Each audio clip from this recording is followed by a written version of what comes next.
नमस्कार, मैं अंजलि मिश्रा। स्वागत है आप सभी का द न्यूज में। आपको बता दें कि विपक्षी गठबंधन INDIA भले ही एक साथ रहने का दावा करता हो, लेकिन जैसे ही राज्यसभा में दिल्ली सेवा बिल पास हुई तो दूसरी तरफ अब विपक्षी गठबंधन के बीच खटपट शुरू हो गई है।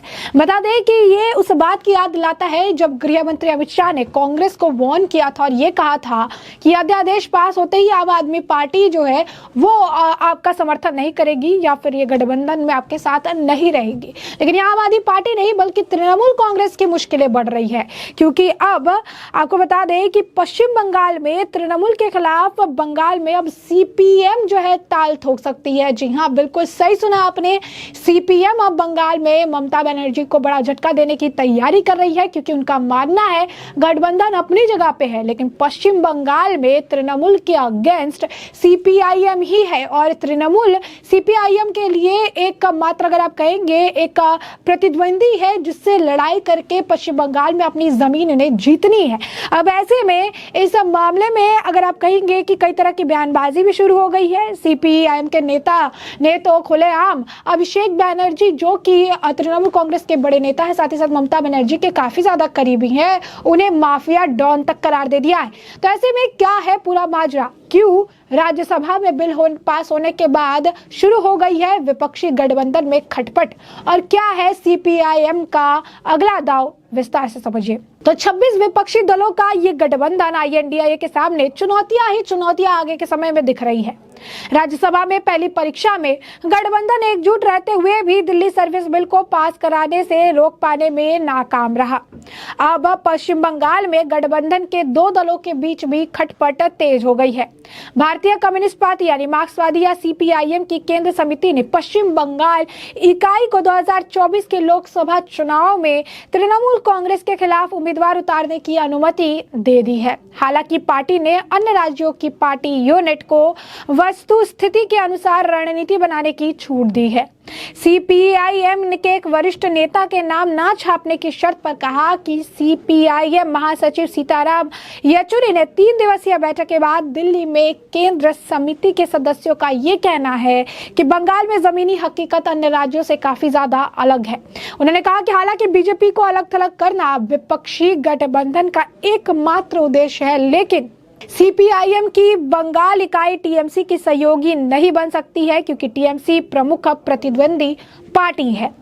पश्चिम बंगाल में जहां बीजेपी ने 2024 के आम चुनाव को 42 लोकसभा सीटों में से 35 सीटें जीतने का लक्ष्य रखा, तो 2019 में जीती गई सीटें 18 के करीब दोगुनी है। वहीं विपक्षी गठबंधन आपस में ही मुकाबला करने को तैयार है। CPIM पोलित ब्यूरो के सदस्य और बंगाल यूनिट के राज्य सचिव मोहम्मद सलीम ने कहा कि द्वंद्व स्पष्ट है। बीजेपी को लगता है कि उसे TMC विरोधी वोट मिलेंगे, लेकिन हम अपनी इसकी इजाजत नहीं देते हैं। अब कांग्रेस को बंगाल पर अपना फैसला लेने दीजिए, हमने अपना मन बना लिया है। यानी कांग्रेस, CPIM और कह सकते हैं कि तृणमूल कांग्रेस के बीच ऑल इज नॉट वेल। वहीं बता दें 2011 के विधानसभा चुनाव में जिससे TMC ने आपको बता दें कि TMC ने 34 साल पुरानी वाम मोर्चा सरकार को उखाड़ फेंका था। ममता बनर्जी कांग्रेस की सहयोगी थी। बाद में कांग्रेस पार्टी गठबंधन सरकार से बाहर हो गई।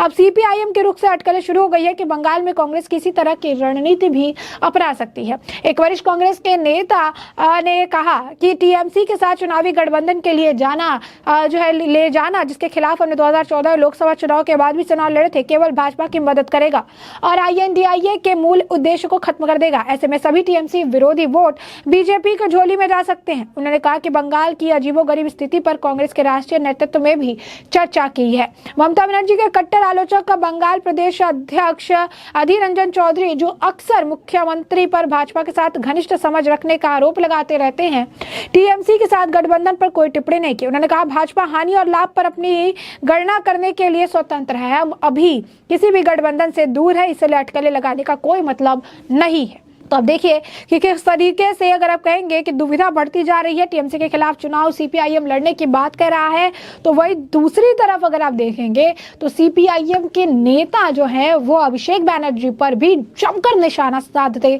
नजर आ रहे हैं। हम बात कर रहे हैं एमडी सलीम की, जो कि सीपीआईएम के जो है स्टेट सेक्रेटरी है। 12 साल राज्यसभा में उन्होंने जो है सांसद के तौर पर काम किया, 10 साल जो है लोकसभा का एक्सपीरियंस रहा है।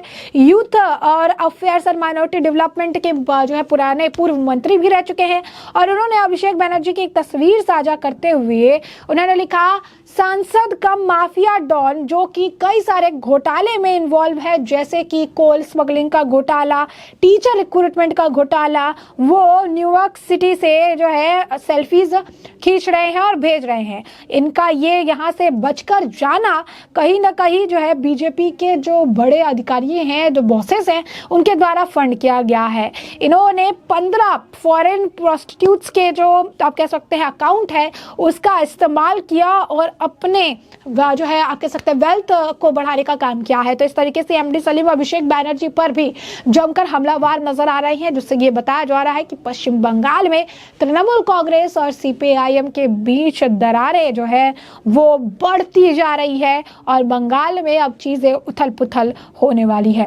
तो ऐसे में टीएमसी के खिलाफ उम्मीदवार उतारने की बात सीपीआईएम की तरफ से सामने आई है। 2024 के लिए तैयारी कर रही है, लेकिन ऐसे में अलग अलग तरीके से बट रहा। कहा जा रहा था पहले कि जो ये विपक्षी गठबंधन है INDIA, उसके तरफ से एक संयुक्त यानी एक इकलौता उम्मीदवार उतारा जाएगा। लेकिन अब इसमें भी देखिए कि एक तरफ बीजेपी है जहां से प्रधानमंत्री नरेंद्र मोदी एक बार फिर से अपनी दावेदारी पेश करेंगे, तो अब दूसरी तरफ बीएसपी कह रही है कि हम अपना कैंडिडेट उतारेंगे, हम किसी गठबंधन के साथ नहीं है। उसके बाद फिर यह गठबंधन है INDIA जो कह रही है कि हम अपने तरफ से कैंडिडेट उतारेंगे। अब इसमें भी एक विभाजन हो गया है। अब सीपीआईएम कहती है कि हम अपना कैंडिडेट उतारेंगे।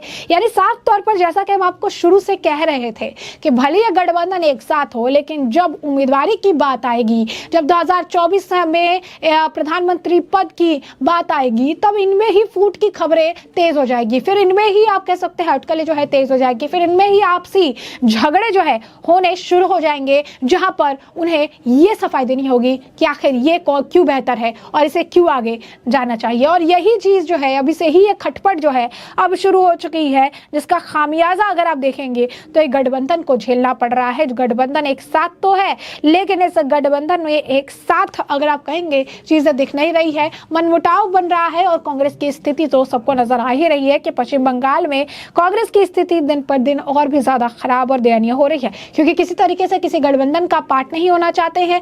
दूसरी तरफ उनको साइडलाइन या कॉर्नर कर दिया जा रहा है, जो पश्चिम बंगाल में कांग्रेस की स्थिति है।